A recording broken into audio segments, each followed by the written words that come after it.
Hola, ¿cómo están queridos alumnos?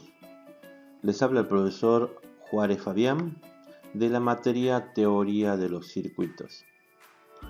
Deseo que realmente se encuentren bien, respetando la cuarentena.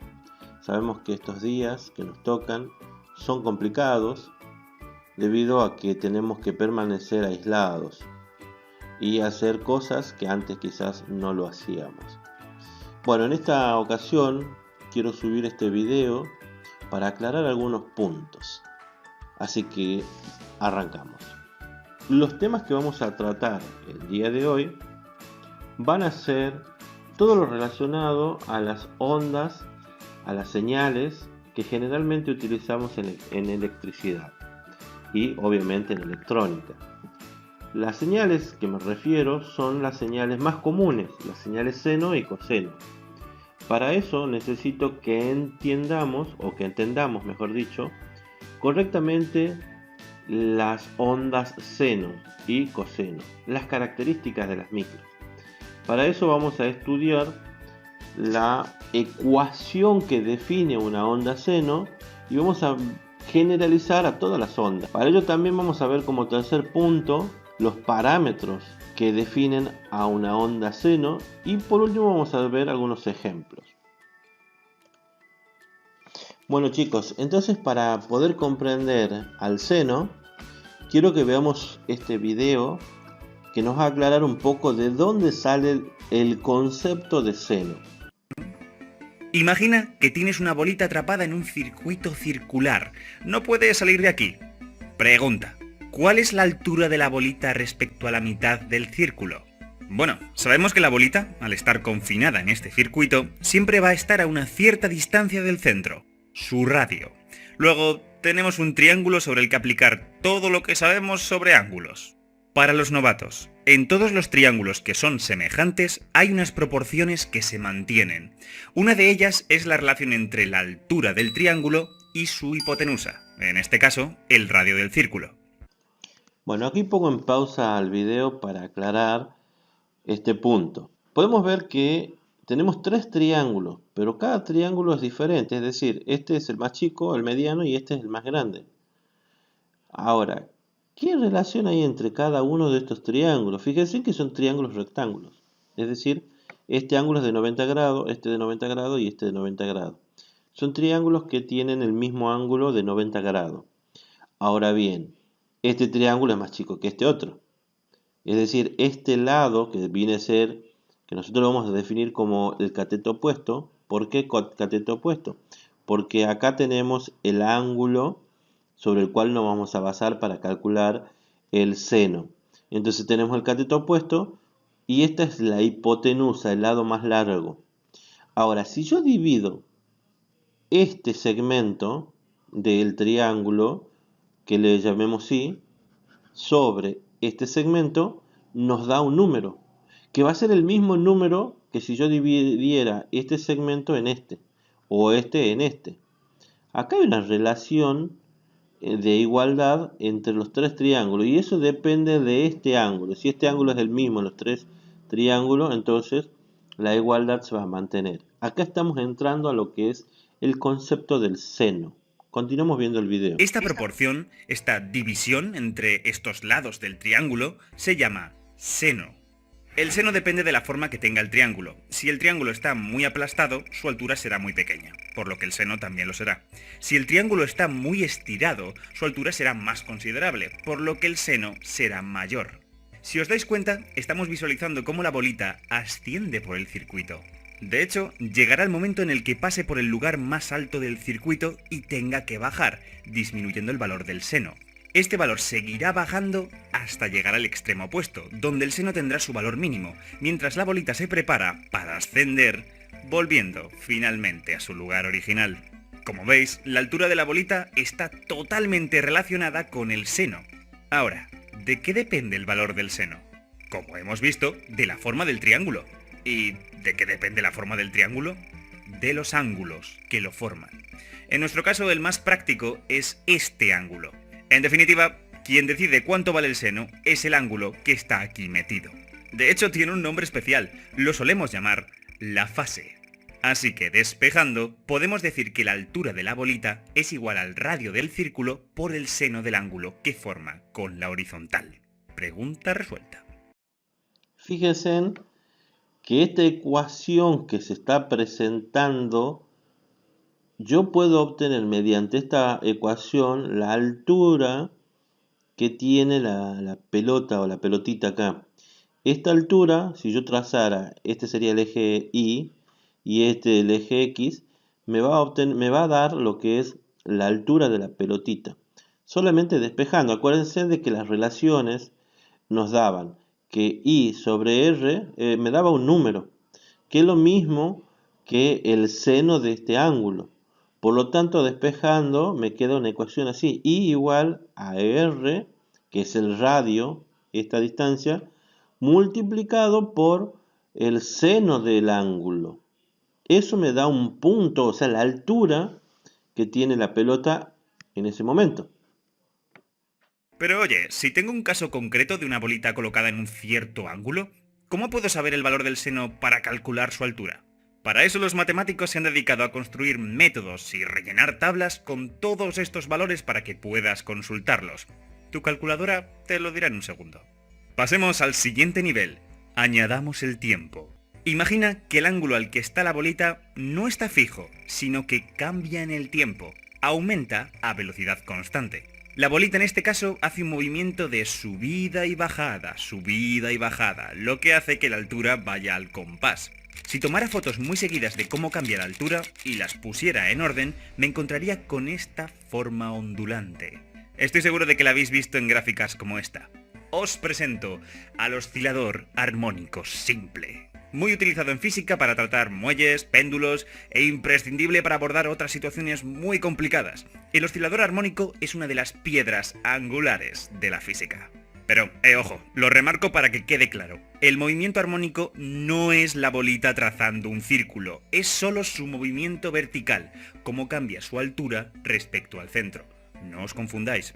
Y, ojo, número 2. Esto no es una onda, aún. Una onda es algo que se propaga por el espacio, y esta es una imagen a lo largo del tiempo. No os olvidéis que este es el movimiento real que estamos describiendo, no esto. Muy bien. ¿Cómo se escribe esta altura oscilante matemáticamente? Dado que el ángulo crece con el tiempo, no parecería descabellado cambiar el ángulo por el tiempo. Cuanto más pase el tiempo, mayor el ángulo. Incluso podríamos acelerar el tiempo multiplicando esta t por un número grande o ralentizarlo multiplicándolo por un número pequeño. Esto modificaría la velocidad a la que cambia el ángulo, haciendo que la oscilación sea más rápida o más lenta. O sea, que este número está marcando a qué velocidad se produce el movimiento. Sin embargo, puesto tal que así, está fatalmente escrito. El seno funciona con un ángulo, por tanto, todo lo que metamos aquí tiene que ser un ángulo, no un tiempo. No puedo meter una cosa que se mide con segundos. Si algo nos ha enseñado la física es que hay que tener cuidado con las unidades. Así que ese número por el que multiplicamos el tiempo no puede ser un simple número. Tiene que ser una especie de factor de conversión que cambie tiempos en ángulos. Es como si intento pagar con euros en Estados Unidos. Primero tendré que convertir los euros a dólares. Ahora, ¿cuánto vale esa conversión de euros a dólares? ¿Cuánto vale esa conversión de tiempo a ángulo? ¿Qué relación puede haber entre las dos? Bueno, si hay algo especial en el movimiento oscilatorio es que se repite constantemente. Para empezar, el tiempo que tarda la altura en volver a su valor original se le llama periodo. Por otro lado, pensando en la bolita, ella vuelve a su posición original una vez ha completado una vuelta entera de 360 grados, o, de la manera habitual en la que hablamos los físicos, 2 pi radianes. Es decir, que 2 pi radianes se completan en el tiempo de un periodo. Este es nuestro factor de conversión. Para verlo más claro, si 3 dólares equivalieran a 2 euros y quisiera saber por cuántos dólares me cambiarían 100 euros, lo que haría intuitivamente sería hacer montoncitos de 2 euros, es decir, dividir por 2, y luego convertir cada montoncito de valor 2 euros en 3 dólares, como nos dice el cambio, es decir, multiplicar por 3. Lo mismo haríamos en nuestro caso. Si tenemos que 10 segundos equivalen a una vuelta, es decir, 2 pi radianes, y tuviera que convertir 100 segundos a vueltas, Entonces agruparía mis 100 segundos en montoncitos de 10 segundos, dividiría por el periodo y convertiría cada montón en una vuelta. Es decir, multiplicaría por una vuelta en radianes, 2pi. El ángulo recorrido dividido por el tiempo que he tardado. Efectivamente, esta es la velocidad a la que la bolita barre ángulos. Por eso se llama velocidad angular. Y hay dos elementos más. El primero es la amplitud de la oscilación. La altura puede cambiar muy poquito o cubrir distancias muy grandes. Eso está dirigido por lo grande que sea el círculo en el que gira la bolita, es decir, su radio. Vamos, que el radio es la amplitud. Y el segundo, cuando el tiempo es cero, el seno también vale cero. Es un triángulo totalmente aplastado, sin altura. Y la bolita, por tanto, empieza a altura cero. Pero no siempre va a ser así. A lo mejor queremos describir una situación en la que la bolita empieza en el punto más alto. ¿Qué hacemos? Añadimos un término al lado del omega t. Este ángulo extra nos permite corregir dónde queremos que la bolita empiece a moverse, fijando la altura inicial. Este ángulo se llama desfase. Resumiendo, que nuestra expresión para el oscilador armónico simple, es decir, la altura de la bolita moviéndose cíclicamente, es igual a la amplitud de la oscilación por el seno de la velocidad angular por el tiempo más el desfase. Bien, acá hago una pausa. Acá ya nos está presentando básicamente la ecuación que define a un movimiento senoidal. Por lo cual vamos a ir analizando cada término. Si bien gráficamente en el video se explica bien cada término, vamos a desglosar cada término para entenderlo mejor. Y vamos a ver los parámetros que son importantes en la onda, en las ondas senoidales. Bueno, acá mostramos la onda general de la función seno. Acá nosotros podemos ver que tenemos la señal U, que es U de T, que viene a ser la señal de tensión. Acá acuérdense que cuando ponemos U o B corta, nos estamos refiriendo a la tensión, pero como está en minúscula nos referimos que es una tensión que cambia en el tiempo. Si fuera una tensión continua, obviamente todos estos términos no estarían existiendo, no existiría la parte senoidal. Solamente existiría una parte que define a la señal que sea continua. Acá tenemos que esta señal, que es tensión, va a depender del tiempo. Bien, ahora vamos a ver el primer término de esta ecuación va a corresponder a la amplitud de la señal, que también le vamos a llamar valor máximo, valor de pico. Y eso se va a medir en voltios si estamos hablando de una señal de tensión. Si hablamos de la señal, en este caso de corriente, acá vamos a poner I minúscula de T y eso se va a medir ya no en voltios, sino en amperes. Luego tenemos este término omega que lo hemos visto recién. Esto es una letra griega que lo acabamos de ver recién en el video. Acá podemos ver que esto le vamos a llamar frecuencia angular. En el video que acabamos de ver también le llama velocidad angular. Ya vamos a ver qué significa frecuencia angular y como anticipándonos a la definición de la frecuencia angular, vamos a decir de que se mide en radianes sobre segundo. Un radian no es ni más ni menos que un ángulo. O sea que acá la frecuencia angular nos está diciendo que se mide en ángulos partidos en segundos. Luego vamos a tener esta variable que es el tiempo. El tiempo se va a medir en segundos. Tenemos este ángulo que le vamos a llamar desfasaje. También es una letra griega que la llamamos phi. Ese ángulo va a representar el desfasaje de una señal. Por último tenemos la componente que le sumamos, que le llamamos D. Puede tener cualquier otro nombre o mejor dicho, puede tener cualquier otro tipo de letra que represente la componente de continua. Y esto se mide en voltios. Y me olvidaba, el desfasaje se mide en radianes. Bien, ahora vamos a ver el concepto de la amplitud. ¿Cómo lo entendemos nosotros a la amplitud? Recuerden que la amplitud viene a ser este término, este coeficiente, que viene a ser la letra A. Es un número que multiplica a la expresión del seno. Y nuevamente repetimos, esto puede representar al valor máximo o valor de pico de la señal. Luego, por ejemplo, si represento esta señal senoidal, ¿dónde encontramos el valor de la amplitud o el valor de pico? Representaría el valor máximo que obtiene la señal. Es decir, acá en este punto vemos que tiene 1 voltio. Es decir, que esta señal tiene de valor de pico 1 voltio. Y esto lo obtiene en pi sobre 2 radianes. Esto viene a ser, si esto yo lo represento en grados, va a ser a los 90 grados. Vamos a tener ahí el valor máximo. Luego de acá se van a desprender otros conceptos en la gráfica que estamos viendo. ¿Se acuerdan de que esto sale de la definición de un ángulo que gira en un círculo? Bien, acá lo que vamos a ver es que una vuelta completa, la señal lo puede dar en este tiempo, que le vamos a llamar t o período.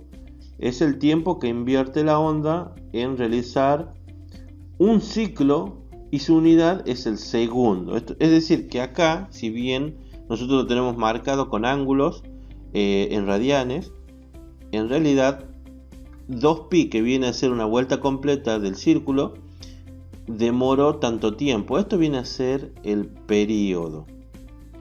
Luego vamos a encontrar otro concepto más, que es la frecuencia. La frecuencia es el número de veces que se repite una señal en un segundo.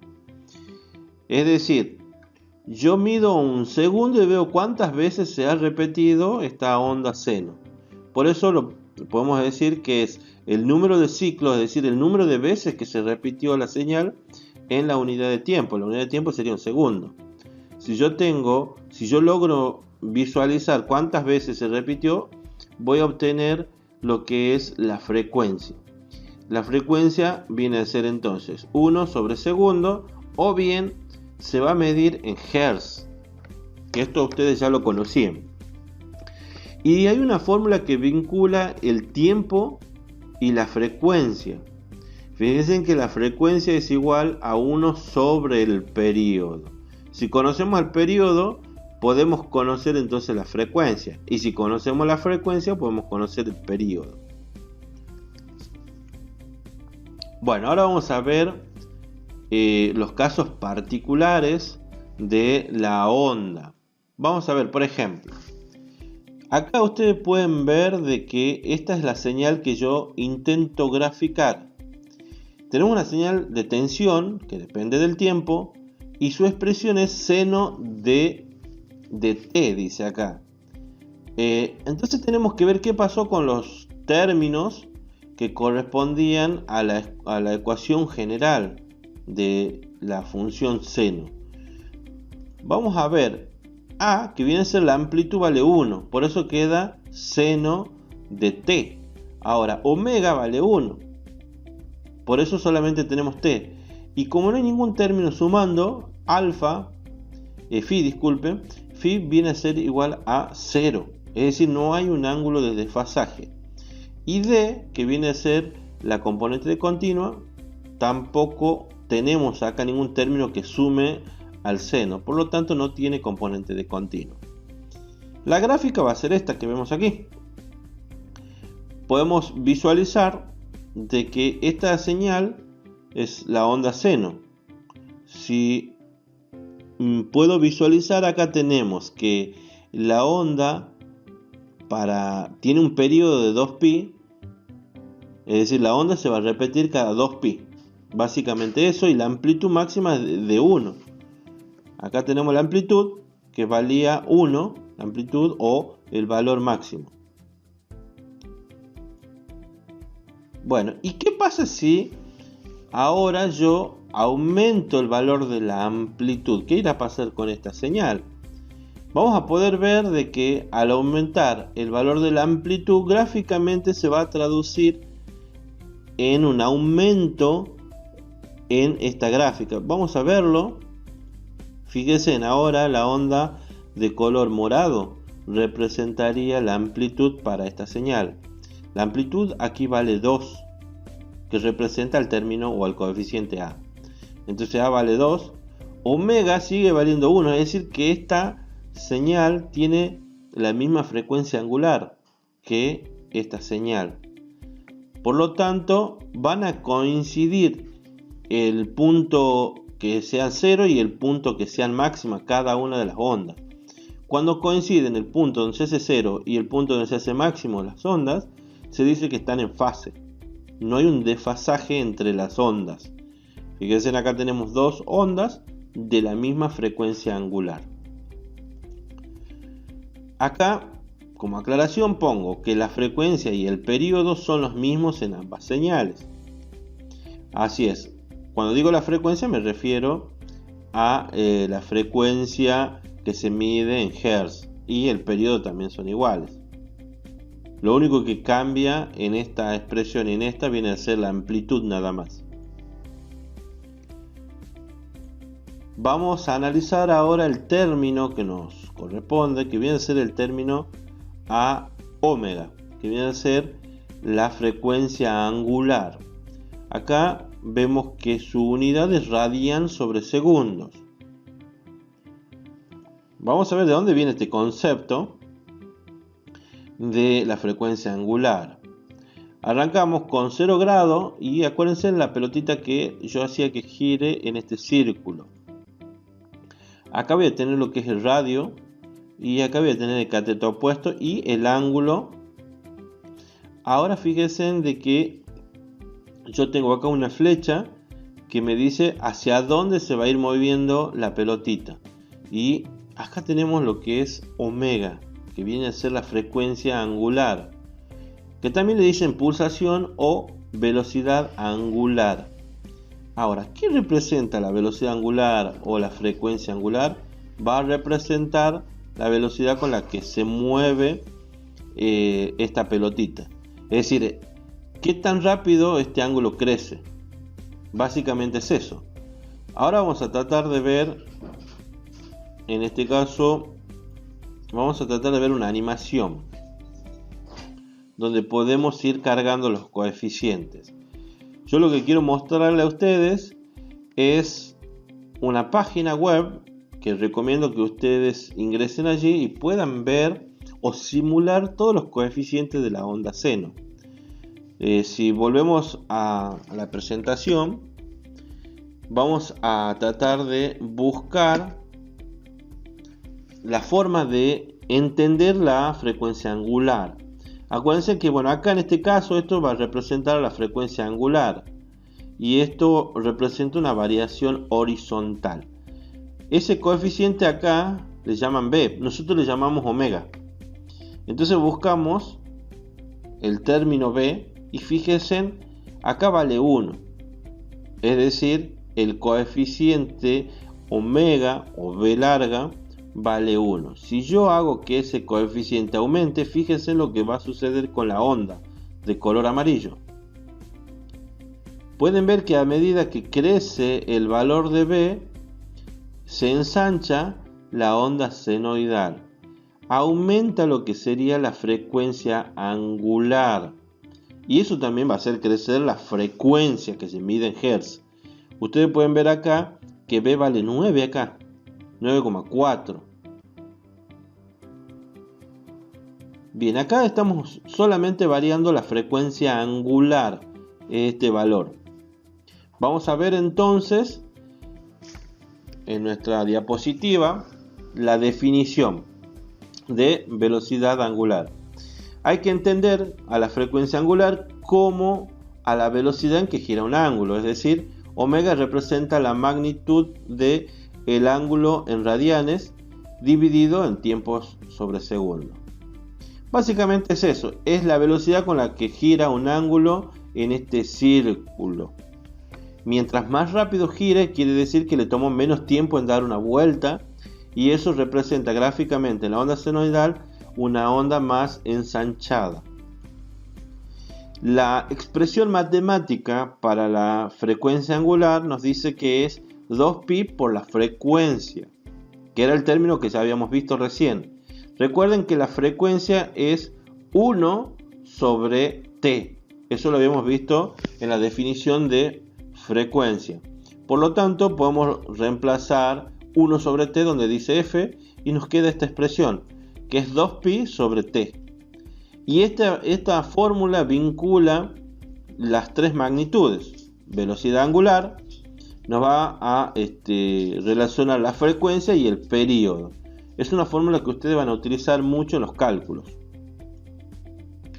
Y por último, como estos generalmente los vamos a tener que utilizar así, esto se mide, los ángulos lo vamos a medir en radianes. Entonces, si a nosotros nos dan el ángulo, entonces vamos a tener que convertirlos a radianes. Supónganse que nos han dado este ángulo, pi sobre 2, ¿cuántos ángulos creen ustedes que será?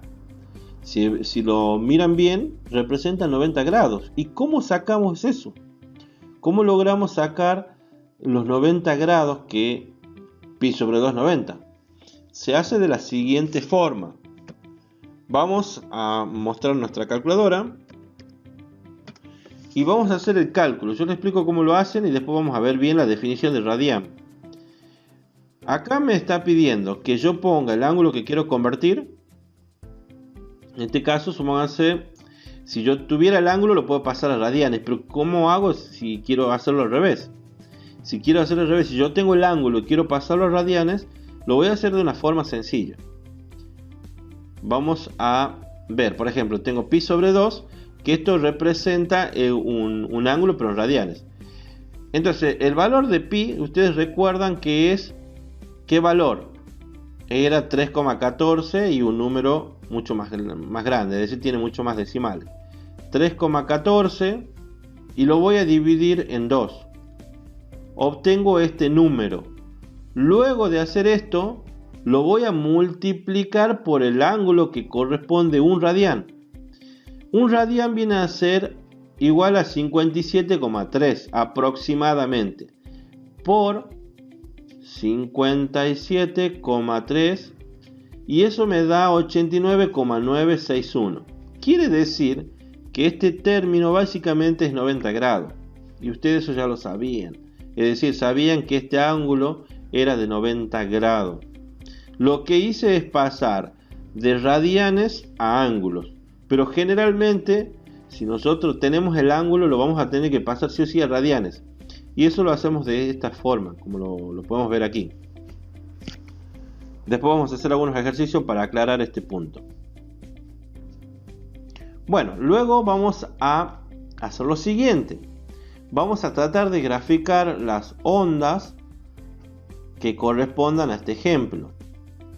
Vamos a tener, la señal sería U de t, que sería la tensión en función del tiempo, igual al seno de t, donde omega acá vemos que es 1, por eso no lo escribo. La amplitud vale 1 y por eso tampoco se la escribe. El ángulo, como no hay ningún término que sume aquí, es el ángulo de desfasaje, va a ser 0.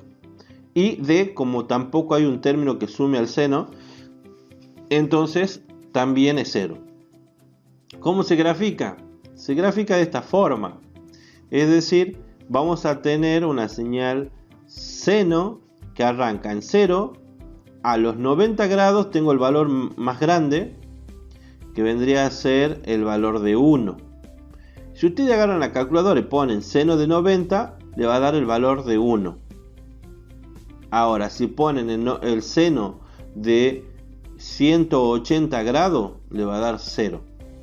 Ahora vamos a cambiar la expresión para analizar el término de frecuencia angular. Fíjense que ahora ya tengo acá un valor de 2. Esto corresponde a una frecuencia angular de 2 radianes sobre segundo. Luego la amplitud sigue siendo 1, es decir que voy a tener una onda senoidal de la misma amplitud que esta, pero la frecuencia va a ser el doble. Este 2 indica que va a ser el doble de frecuencia. Quiere decir que el periodo de la señal ahora va a estar acá, justamente en pi. Vamos a graficarla a la onda y fíjense, en pi ya la onda se ha completado su ciclo. Es decir, que un ciclo lo obtuvo en pi directamente. Quiere decir que la frecuencia angular representa, en este caso, una magnitud que nos indica qué tan rápido está girando la onda o qué tan rápido gira la pelotita dentro del círculo. Vamos a ver otro término. Este término o este concepto que queremos explicar es lo referido al ángulo de desfasaje. El ángulo de desfasaje nosotros lo determinamos, o mejor dicho, lo expresamos a través de esta letra griega que es phi, y vamos a tratar de verificar su definición. Es un ángulo, entonces, este phi es un ángulo que se va a representar en radianes, que representa el corrimiento de la señal desde el origen y puede tener valores de menos pi sobre 2 a más pi sobre 2. Entonces, nosotros desde acá en la gráfica donde tenemos la amplitud, o decir tensión o corriente, dividido en omega t, acá vamos a tener que colocar los valores que correspondan a los ángulos de desfasaje. Y este phi que vemos nosotros viene a ser este ángulo. Este ángulo. Es decir, fíjense que ahora ya la señal seno ya no comienza desde 0, sino está desfasada desde el 0. Pero generalmente el ángulo de desfasaje tiene más importancia cuando queremos comparar dos señales. No tanto cuando queremos comparar una señal, sino cuando queremos comparar dos señales. Vamos a tratar de ir a verificar la gráfica. Vamos a tratar de hacer un ejemplito. Acá tengo otra página que también me gustaría que ustedes las puedan ver. Si bien ustedes ven acá el círculo ya trigonométrico, vemos varias gráficas acá. Esta gráfica verde es de la tangente. Luego vamos a tratar de eliminar, porque no vamos a tratar con señales que respondan a ese tipo de magnitudes. Luego la señal coseno, fíjense que viene a ser la señal azul. Cuando tenemos el 0, la señal tiene el valor máximo. Pero no lo vamos a analizar a la coseno, sino a la seno, que es la que venimos analizando. Yo quiero que ustedes vean acá, la simulación me va a permitir a mí poner el ángulo. Voy a arrancar con el ángulo 0 y fíjense qué es lo que sucede. Al ir aumentando el ángulo, este ángulo, yo obtengo este segmento. Y al obtener ese segmento obtengo un punto de esta gráfica senoidal. A medida que voy aumentando, fíjense qué es lo que sucede con la gráfica. En la gráfica voy obteniendo los diferentes puntos de la onda senoidal. Ahora, lo que queríamos mostrar era una onda desfasada. Esta onda arranca aquí. Pero ¿qué pasa si yo quisiera dibujar una señal que arranque ya desfasada?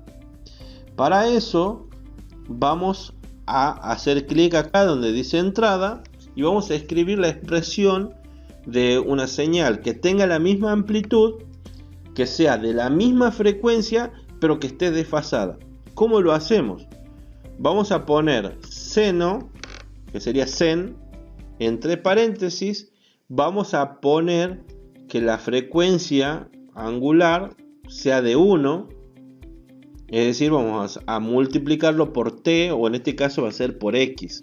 Acá en esta simulación no ponemos t, sino ponemos x por x, y ahora sí vamos a poner un ángulo de desfasaje. Voy a poner, por decirlo así, estos ángulos están en radianes. Entonces supongamos que sea un radián, más que esté desplazado un radián, y veamos qué es lo que sucede. aprieto aquí. Y ustedes pueden ver ahora, esta es la señal. Esta señal roja representa una señal que ya no arrancó de cero.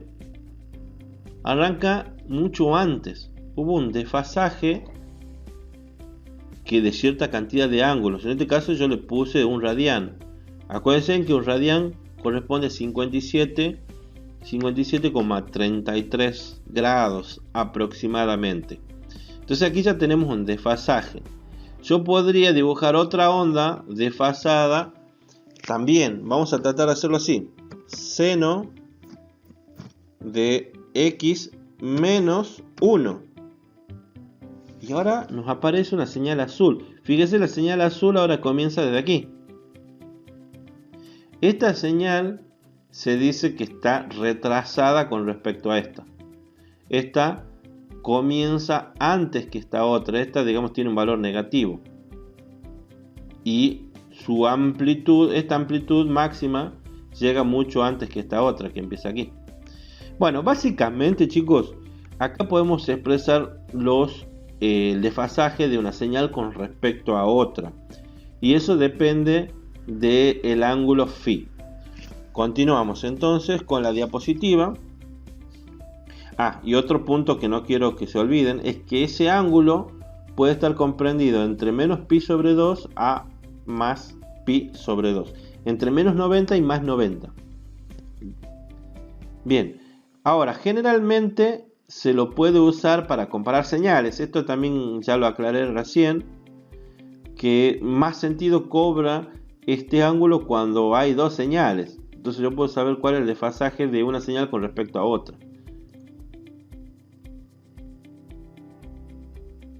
Ahora vamos a ver el término de la componente de continua. Ustedes pueden ver acá el término D, que suma la expresión seno de t. Acá la frecuencia angular, ¿cuánto vale? Va a valer 1. Además, esta componente quiero aclarar que se mide en voltios, la componente D, que es la componente de continua. Yo quiero que vean ustedes qué es lo que sucedió con esta señal. Es una señal senoidal a la cual se le ha agregado este componente D. Entonces vamos a tratar de verificar en un video qué significado tiene esta componente de continua. Y la componente de continua es un valor que va a desplazar a la onda hacia arriba o hacia abajo. Efectivamente, esta en el momento 0 ya tiene un valor, que en este caso vale 1. Anteriormente, cuando no existía esta componente, la onda senoidal siempre comenzaba, si no había desfasaje, comenzaba en este punto.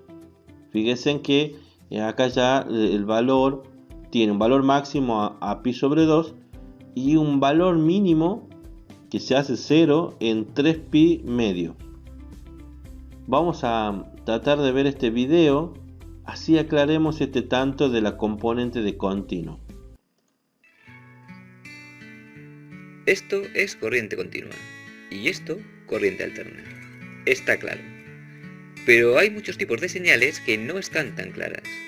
Por ejemplo, si esta onda alterna la levanto, ya no es alterna, aunque lo parezca, porque en todo momento la corriente va hacia el mismo lado.